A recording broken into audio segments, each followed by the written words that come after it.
So 2020, the year of setting emotional boundaries for you.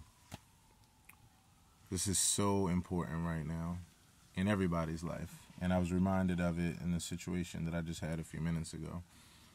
2020, it has to be the year of you setting emotional boundaries for yourself. It's important because it's the key to staying it's the key to staying sane. It's the key to staying mentally well and healthy. It's the key to mental well-being. You have to set emotional boundaries for yourself. So this is something I'm learning to a deep degree in my life right now, and I'm getting like a really good understanding of it by direct application. So let's talk about what setting emotional boundaries means. So you have to have communication and conversation with people every day. People that you work with, people that are in your family, all that kind of good stuff. And so, and people that you don't know. Everybody's at different places on their journey. Everybody has a different perspective. Everybody is at a different level of self-awareness, a different level of emotional intelligence, a different level of awareness of others. So what you have to do is you have to become smarter. I'm going to drop something in the chat. Oh, I can't drop it in the chat right now. Okay. So I'm not sure if there's anyone who is live with me. Okay, hey, Cal. I see Cal in the building. Hey, Cal. Happy 2020. If you all can hear me, just drop a line. So people are at different perspectives, different levels of awareness, different levels of their own self-awareness and emotional intelligence and awareness of others and level of owning their shit and level of responsibility around themselves and their own emotions, or around their levels of healing, like with their trauma or with the things that they've dealt with in the past. Everybody is at different places. So, hey, Tammy, thanks for joining. All right, so my connection is working. All right. Everybody's at different levels. As you communicate with all this range of people, Happy New Year, brother. As you relate to just the whole palette of different perspectives and people, you have to know that not everybody is going to understand you and what you need, what kind of respect you need, what kind of communication or language you need. Everybody is not going to understand that. Because everybody's not going to understand that, it inevitably follows that everybody is not going to give a damn about that. There's going to be some people that care to actually hear you, to hear what your desires are, what your wants, what your needs are. And then there are going to be people who just don't give a shit. They just don't care because they can't get out of their own head. They can't get out of their own way. They can't get out of the way that they have seen things and always see things or the way they've been programmed. Or most importantly, they can't get out of their own head as far as their narrative around you, their perception of you.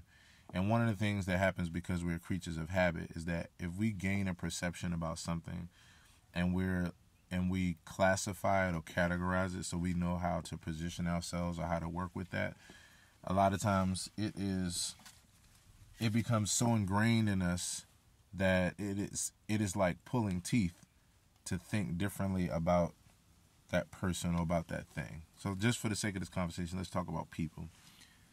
Let's keep it there. If someone has a perception of you, if they have a narrative in their head of you, who you are, how you think, what your traits are, if they have a negative perception of you, to some degree, it doesn't matter what you do. No matter what you demonstrate, they're still going to have that perception in their head of you when they relate to you. They can change, but you just never know when. You never know what you do makes them finally see the damn light. You just don't know. And I'll be honest, it's not your responsibility to really know or care that much.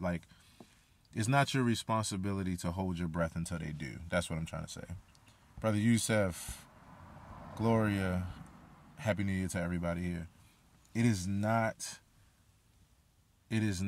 your job to hold your breath until people understand you well enough or are emotionally intelligent enough to be able to respect you, to be able to give you what you need as far as communication or as far as understanding, because everybody's at different levels. So what you have to do, what I have to do, what we have to do is learn about setting emotional boundaries.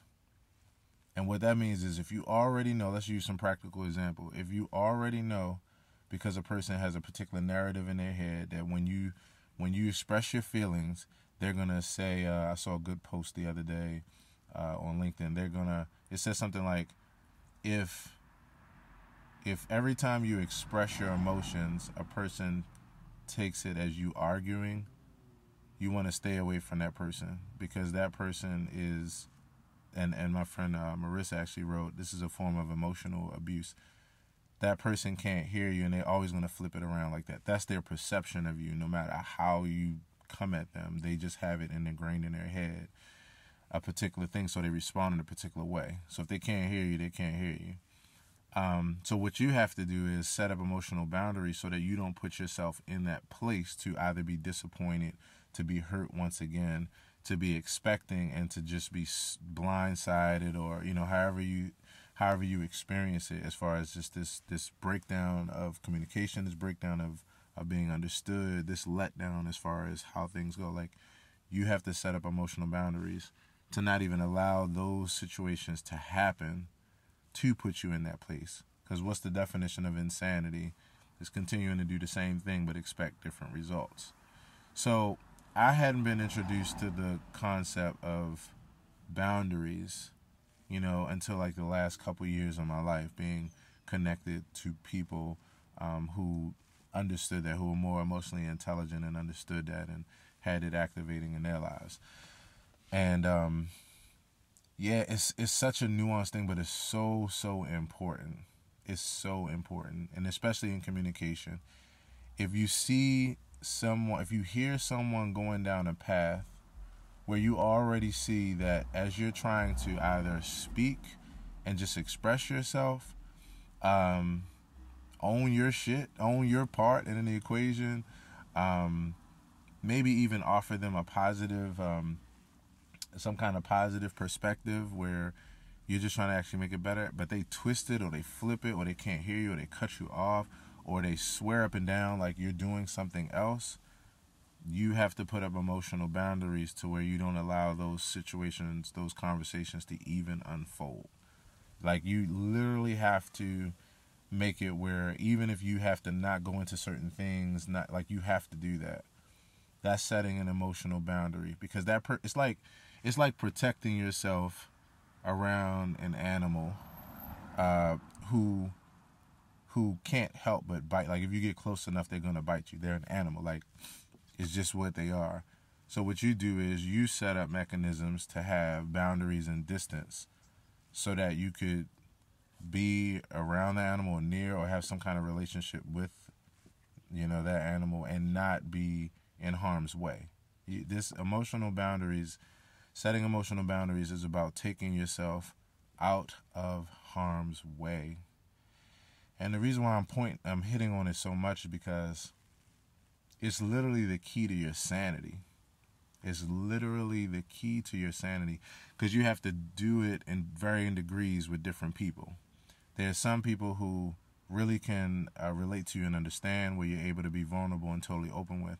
And then there's some people where they can't understand you, they can't hear you, they don't think the same way you do. And even when you're being gentle or being like cordial, casual, nice, like everything, it's turned on you, or they don't understand that. Knowing how to set up emotional boundaries is very important. I want to put it another way too. If at some point, and this is for every single person that is watching this now and listening, if you're listening afterwards on the podcast, it's for every person that's consuming this. I got to tell you straight up, to your face, right to your eyes, looking straight at you. At some point, in any situations in life, whether it's a relationship an intimate relationship, did various forms of intimate relationships. But if it's a job relationship, it's a friendship. If it's an intimacy, a partner, someone who's closer to you physically, sexually, someone that's in your heart space in that way. If it's a family member, I don't care if it's I don't care if it's your child. I don't care if it's your grown-ass child. At some point, if your feelings are hurt, or you are disappointed, or you are let down because of an interaction, at some point it is your fault, actually. It's not their fault, even though you are clear about their shit and where they're fucked up. It's still not their fault. At some point, if you are hurt, it is your fault. Because of the fact that at some point, like my buddy used to say, when people show you who they are, when they tell you who they are through their actions, through their language, when they show you who they are, believe them. And it's a very fine line. Like, I'm a very positive and optimistic person. So the one thing I always believe in is rehabilitation over incarceration, right? So I'm always going to give a person a chance to possibly grow, to be more mature. And so that's the other side of this equation too. You have to know how to do that while still not putting yourself in harm's way emotionally. You can test the waters. You can see, like, all right, it's going to go down this path. You could change the subject. You can drop the conversation. Like, you can do all kinds of things. Hey, Vicky. Hey, Lisa. Happy New Year, everyone.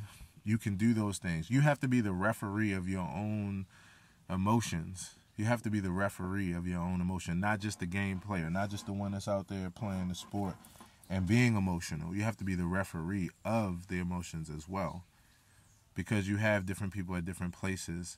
And if you wait around for people to understand you, to be able to hear you, to be able to honor your wishes or your preferences, or like make space for you, you are the horse that's not drinking the water after a while when you are hurt, when you're yet again disappointed that they don't do this. You're the horse.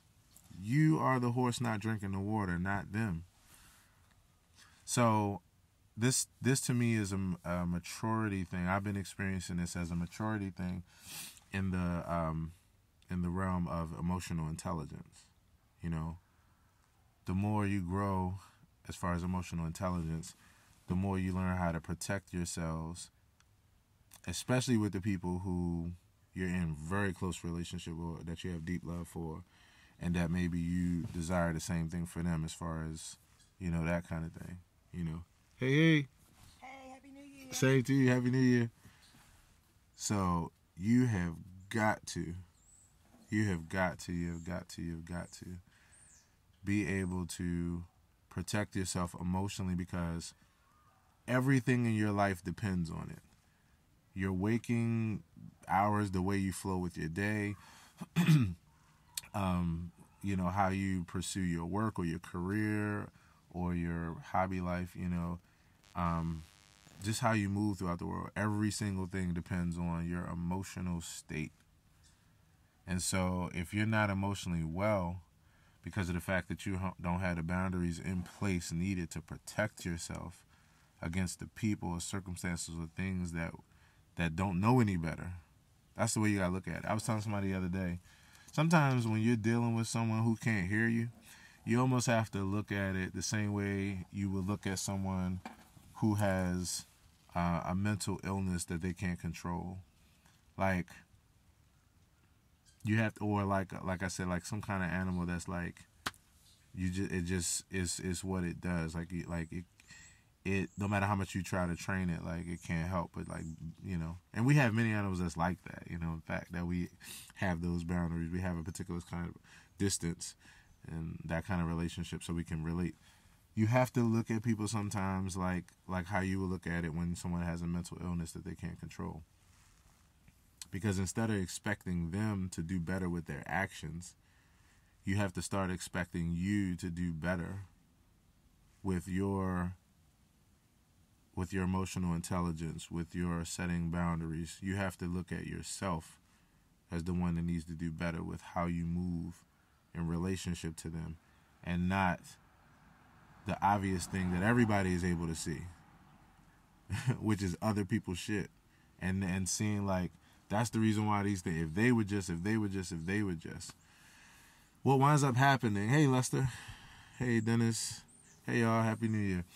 What winds up happening is when you only are able to see other people's shit and like diagnose the hell out of that way, like yeah, things would be better if they.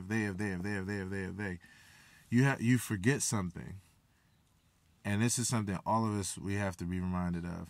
That's the same damn thing that they are doing. That's the reason why they have the problem they're having. That's the reason why they're having the problem they're having, because they are diagnosing other people's shit. They're diagnosing the things that they see with other people and saying, like, if they would just think this way, if they would just change, they're doing the same thing. And everybody that does that but doesn't have the ability or the same kind of balance to look at themselves and be able to see that and like if you can see 100% of other people's stuff, but you see 0% of your own shit, you know, then that's what's happening. When you're communicating with a person and you don't feel understood and they're going in a different direction, it's because you see their shit and they see your shit or what they think is your shit or anybody else's shit. And that's just how they're communicating. So nobody's hearing each other. I had a demonstration of this not too long ago, like very recently, to the point where in the conversation, I was like, I actually paused for a second. I was like, okay, look, you're blaming me for a particular thing, and what I recognize about this equation. Hey Willie, Happy New Year. What I recognize about this equation is that there's two parts to this. There's two reasons why what happened. One was a part that is a part of my ownership, that would have to do with my side of the equation, my part, and then there's your part as well. And honestly, this particular situation was like literally split down the middle. It was 50-50. It was 50% like, okay, there's something that I could have done, 50%. And here's the bad part about it. This is the bad part about it is that person's part was actually the very first part of the equation that wasn't done properly, which made for the outcome. It was like their initial part was the part that set the whole thing into motion for the the outcome not happening and for there being an issue. So it was 50-50, and theirs was the first 50 in the equation, and yet just because of their perspective, they not only couldn't see that and couldn't own that, but they actually, and this is one of the things that we deal with a lot in our psyche. For some people, they can't own their part in an equation because for them, if it's not the other person totally owning it, they look at it like either I win or you win. So they look at it like if they own anything, then that means they're actually not only owning everything, but somehow that excuses you from the equation.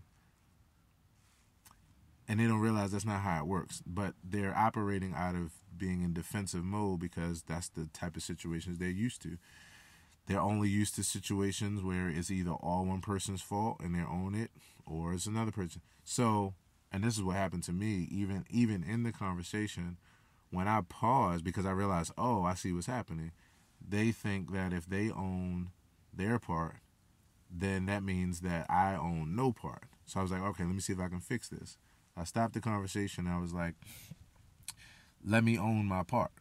Let me go ahead and own my part. And I was like, here's the part. And the wild part was, even before I could speak it, like 3 times in a row, they interrupted me. And as soon as I said, okay, I'm going to own my part, they were literally like, yeah, you said you don't own your part, but and I was like, wow. I was like, wait a minute, stop. Let me own my part. And they were like, you say, they literally wouldn't even let me say it because they couldn't hear my communication in that way. They were so in defensive mode, so in like, I only see this one way, either I'm right and you're wrong, or you're right and I'm wrong, that like they couldn't even hear my communication, right? And so, hey Monique, Isaiah, James, Happy New Year to you all. Thanks so much for watching. And so in that moment, finally, after being interrupted 4 times, I was like, I finally was like, you have to be quiet so that I can actually own my part.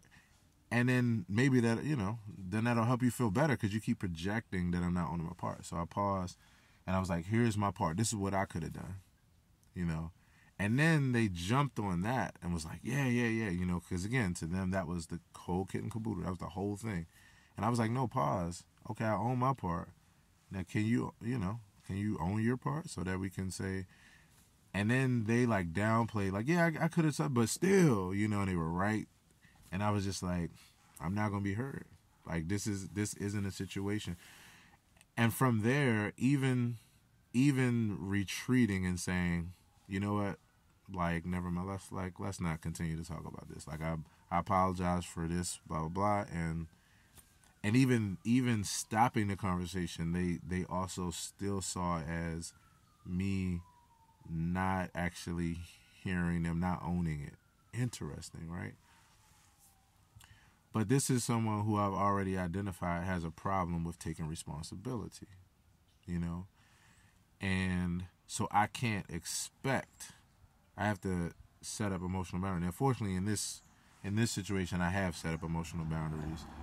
You just still, shit happens. You have to have communication, and there's going to be a breakdown if there's a different perspective there. You just have to know how to respond to it. And in this case, I was able to respond to it fast enough to not let myself get over the top frustrated about it, to recognize that it wasn't going to go any farther than it was, and to have empathy, like that this is as far as this person can see as far as this situation. This is the best way they know how to handle this. So if I continue on expecting them to finally get my point, or finally even feel heard, even like, then I can only blame myself. If I'm pissed later, I'm frustrated, I'm upset, I need to meditate, I need to breathe. And so that's what it's all about, You have to learn how to set emotional boundaries to protect yourself against people who are unable to protect you or unable to treat you in a way that keeps you safe or makes you feel safe or protected or heard or understood. You have to do that. Now, last thing, and then I'm out of here. You're going to get people who this is the other thing to really be mindful of. When you do this, you're going to have people who see that negatively as well. You're going to have people who, because you're not having as much conversation with them or you're not going in certain direction, because they don't see the problem. They don't see a problem, So they're cool. They don't see a problem. You see a problem, or you feel or you experience a problem. So they're going to think like, because you maybe have less communication or you don't talk about certain things, that somehow you're being negative or you're acting funny or whatever. You can't worry about that. Because once again, that'll go right back into the same thing. They already don't understand you. So they're going to misunderstand everything about your actions. They're going to misunderstand everything. So you have to just come to some place of peace and just not worrying about it and just accepting it for what it is and staying the hell out of harm's way. Stay out of harm's way in 2020. Put up these emotional boundaries, and that way you can be your most loving and your most effective and your most highly functioning self. Because you're understood by the people you're understood by, and the people that aren't, you understand that very clearly, and so you put yourself in a particular kind of positioning to where that misunderstanding doesn't break down. Doesn't affect your journey or. So yeah, that's it for today. Thank y'all for listening. I'm glad I could get that out. That was good for me to kind of vent on that and offer my learning experience to another. Drop a line. Let me know what you think. Let me know. Let's talk about maybe if you're open to it, a situation, maybe briefly, that you experienced this or that you learned this or that you're learning this or that you see you're going to have to apply this, So 2020, the year of clear vision. Speaking of which, I have to get new glasses because it's been way too long, and my vision is not going to be so clear shortly in these glasses. So hopefully that'll be in my 2022. All right, peoples. Much love to you. Be peace, and also, as always, be well. Talk to you in a few.